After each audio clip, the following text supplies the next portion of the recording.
Hello students, आज मैं जो टॉपिक लेकर आई हूँ वो है बायोटिक रिसोर्सेज वेजिटेशन। वेजिटेशन में जो जीवी जो संसाधन है, जो भी जीवित संसाधन है उसको लेके आ रही हूँ। पहले मैं इसमें वनस्पति पढ़ाऊँगी आपको, फिर आपको जंतु और मत्स्य पढ़ाऊँगी। तो सबसे पहले हम आ जाते हैं वनस्पति पे। जैसे ही वनस्पति का नाम आता है, आपके आसपास के पेड़ आपके जहन में आ जाते होंगे। और आप जानते हैं कि मानव को जीवित रहने के लिए ऑक्सीजन की ज़रूरत है, और पेड़ पौधे ये ऑक्सीजन निकालते हैं। और हम जो carbon dioxide, human beings carbon dioxide छोड़ रहे हैं, जीव जंतु कार्बन डाइऑक्साइड छोड़ रहे हैं। तो जो जीव जंतु और ह्यूमन बींग्स कार्बन डाइऑक्साइड छोड़ रहे हैं वो पेड़ पौधे ले रहे हैं, और उसके बदले में वे ऑक्सीजन छोड़ रहे हैं। यदि आप कल्पना कर सकते हैं कि यदि पेड़ नहीं होते तो हम जीवित नहीं रह पाते, क्योंकि हमारे को जो प्राणवायु जो है वो पेड़ों से ही मिल रही है। तो आज हम इसकी यूटिलिटी पढ़ेंगे। तो वनस्पति की पहली यूटिलिटी तो यही है कि ये प्राणवायु जो है उसको छोड़ रहा है, ऑक्सीजन को छोड़ रहा है, और जो कि मानव के एग्जिस्टेंस के लिए बहुत इम्पॉर्टेंट है। नेक्स्ट जो हमारे को इसकी वनस्पति की क्या उपयोगिता हो सकती है, भोजन के लिए। तो भोजन के लिए अब जितना भी आपका भोजन है, भोजन के लिए कंदमूल फल हैं। फलों में जैसे कि आम है, नारियल है, खजूर है, बेर है, महुआ है, जामुन है, ताड़ है, ये सारे ये सारी चीज़ें वनों में जो जनजातियां रह रही है वो वन से ही एकत्रित करके अपना भोजन का भरण पोषण करती है। इसी तरह से हिमालय, आल्प्स, रॉकीज़, एंडीज़, इन पर्वतीय क्षेत्रों में जो निवास कर रहे हैं वे जंगली लोग खुमानी, अखरोट, आड़ू, अंजीर, कैथ, चिलगोज़ा, ये सारे जो फल फ्रूट हैं वो वनों से ही प्राप्त कर रहे हैं। तो ये तो वनों से हो गया। बाकी वनस्पति की आपको यूटिलिटी है ही, हम हमारे भोजन में इसको शामिल करते हैं, इनडायरेक्ट रूप से पका करके खा रहे हैं, तो इसकी इम्पोर्टेंस है, वनस्पति की अपनी इम्पोर्टेंस है। फिर है वस्त्र। वस्त्र, आप जो भी कपड़े पहन रहे हैं, इनके जो रेशे हैं, जैसे पटसन है, सन है, भंगोला है, कपास है, ये सारा आपको जो भी आप वस्त्र पहन रहे हैं, आजकल सिंथेटिक तो बहुत बाद में चला, जो पेट्रोलियम के बायो प्रोडक्ट के रूप में जो निकल रहा है, नायलॉन वगैरह, ये तो बहुत बाद में चला। शुरू से तो मनुष्य जो ने जब कपड़े पहनना शुरू किया तो वो उसने वनस्पति पे ही निर्भर रहा और वनस्पति के थ्रू ही किया। तो ये सारे रेशे हमारे वस्त्र जो हैं उसमें इनकी उपयोगिता है। नेक्स्ट उपयोगिता क्या है, मकान। मकान बनाने के लिए आप सब जानते हैं लकड़ी जो है वो सब वनों से प्राप्त हो रही है, तो इसकी अपनी इम्पोर्टेंस है। इसी तरह से है, नेक्स्ट है आपका जो रेशेदार पत्तियां हमें जंगल से मिलती है, उससे आपका जो भी ताड़ और सीसल से मिल रही है, उससे चटाइयाँ बन रही है, थैले बन रहे हैं, हैट बन रही है, टोकरियाँ बन रही है, कई तरह की विविध चीज़ें बन रही है। तो इसकी अपनी इम्पोर्टेंस है। ये भी प्रदान कर रहा है हमें वन और वनस्पति। फिर है वनस्पति से और क्या है, गोंद और लाख। आपको पता होगा अनेक प्रकार के गोंद और लाख, वार्निश का पदार्थ, ये सब वृक्षों की तनों और शाखाओं से प्राप्त किया जाता है। तो ये हमारे को वन का एक उपयोगिता है जो हमें इस तरह के गोंद और लाख प्रदान कर रहा है। नेक्स्ट है आपका उद्योगों के लिए कच्चा माल।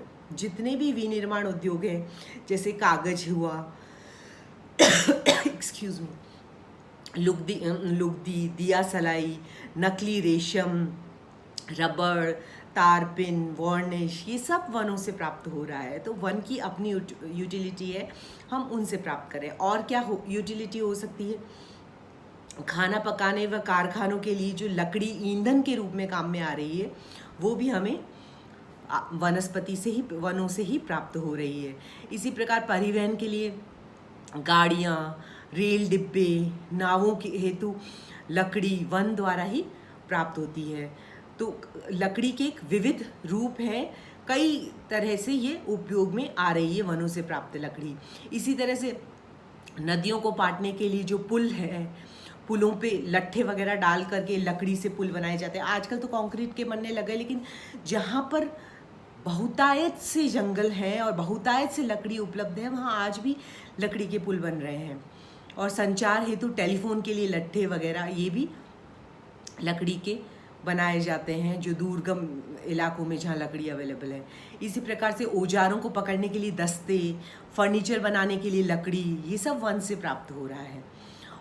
और क्या वन से प्राप्त हो रहा है? व्यापार हेतु वन संपदा, व्यापार के लिए वन से विविध वस्तुएं मिल रही है, जिससे व्यापार के लिए ये काम में आ रही है। ये वस्तुओं का आयात निर्यात हो रहा है और व्यापार में इसकी उपयोगिता है। फिर है पशुचारण व पशुपालन हेतु घास और चारा, पशुओं को पालने के लिए, क्योंकि पशु जो है गाय है, भैंस है, इस तरह के पशु जो भी हैं और वन्य जीव जितने भी हैं उन सबको खाने के लिए वनस्पति चाहिए। जैसे हिरन, खरगोश, ये सारे वेजिटेशन पे निर्भर रहते हैं। और अगर हम इनडायरेक्ट फूड चेन को अप्रत्यक्ष रूप से देखें तो लॉयन अगर हिरन को खा रहा है तो उसको हिरन तभी अवेलेबल होगा जब जंगल में उस वनस्पति है तो हिरन पनपेंगे, और हिरन वगैरह ये जो शाकाहारी जीव पनपेंगे, तब फिर आपके मांसाहारी जीव का अस्तित्व बना रहेगा। तो अगर हम फूड चेन को भी उठाकर देखें तो इसका अपना महत्व है। फिर है आश्रय व रक्षा हेतु शरण देते हैं वन, ये हम सब जानते हैं। जीव जंतु की तो बहुत बड़ी शरण स्थली है, चिड़ियाएँ वगैरह ये सब वनस्पति पेड़ों पर घोंसले बनाती है। कई सारे जीव जंतु हैं जो पेड़ों पर रहते हैं या पेड़ों की छाया में रहते हैं, तो उनकी शरण स्थली है।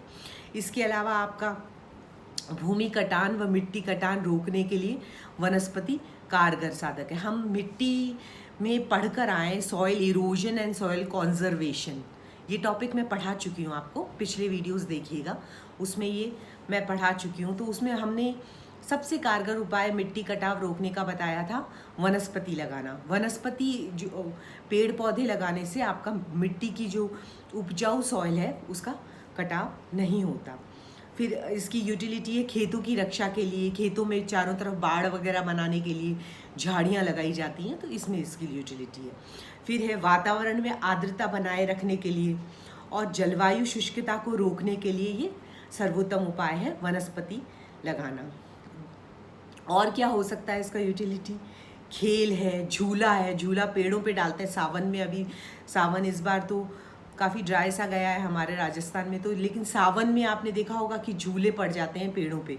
तो पेड़ों पे खेल, झूला, पर्यटन, मेला, ये सब भी वृक्ष, इन सब के लिए भी वृक्ष की आवश्यकता होती है, वनस्पति पर ही निर्भर करते हैं। इसी प्रकार पार्क, जितने भी क्रीड़ा स्थल हैं उनकी ब्यूटिफिकेशन तभी हो सकता है जब वहाँ खूबसूरत वनस्पति हो, खूबसूरत घास हो, खूबसूरत फ्लावर्स हों, फूल हों, खूबसूरत पेड़ हों तरह तरह के, तभी वो सुंदर और मनोरम दृश्य लगता है। और ये हमारे पर्यटन के स्थल के रूप में भी काम आता है इस तरह से वनस्पति को लगाना। इसके अलावा क्या है? औषधियाँ प्राप्त हो रही हैं हमें वनों से। औषधियों में कई प्रकार की आपकी जड़ी बूटियाँ हो गई, जैसे चिरायता है, पित पापरा है, हरड़ है, बहेड़ा है, आंवला है, दारू हल्दी है, जायफल है, जावित्री है, मकरकरा है, दाराचीनी है, नाग केसर है, कसुम है। ये सारी जो औषधियाँ हैं ये सब वन से ही प्राप्त हो रही हैं। कई तरह की जड़ी बूटियाँ वन से ही प्राप्त हो रही हैं। इसके अलावा सिनकोना से कुनेन बनाया जाता है, आप सबको पता होगा, वो भी पेड़ से ही प्राप्त हो रहा है। कुनेन की यूटिलिटी तो आप सबसे छिपी हुई नहीं है, बहुत कारगर है ये मलेरिया में। तो ये सारी चीज़ें जो है, कई तरह की औषधियाँ, कई तरह की मेडिसिन, कई तरह की चीज़ें वन से मिल रही है। इसके अलावा है श्रृंगार के लिए। श्रृंगार में कई तरह की क्रीम्स हैं या कई तरह के परफ्यूम्स हैं, वो फ्लावर्स के एसेंस से बनाए जाते हैं, क्रीम्स बनाई जाती हैं। तो श्रृंगार के लिए जो है वनस्पति बहुत इम्पॉर्टेंट है, वन क्षेत्र बहुत इम्पॉर्टेंट है। वहाँ से श्रृंगार के लिए, सजावट के लिए, उत्सवों के लिए पुष्प, पत्तियाँ, लताएँ, ये सारी जो हैं अपने वन से ही प्राप्त हो रहा है। इसके अलावा आपका हम अगर देखें तो प्राकृतिक वनस्पति जो है समूचे वातावरण की अभिव्यक्ति है। जो आसपास का वातावरण है इसकी अभिव्यक्ति है। आप कहीं जाते हैं, किसी का गार्डन बहुत खूबसूरत होता है, तो उससे उस पर्सनैलिटी का थोड़ा सा रिफ्लेक्ट होता है उसकी तो हम दूसरे शब्दों में कह सकते हैं कि प्राकृतिक वनस्पति समूची वातावरण की अभिव्यक्ति है।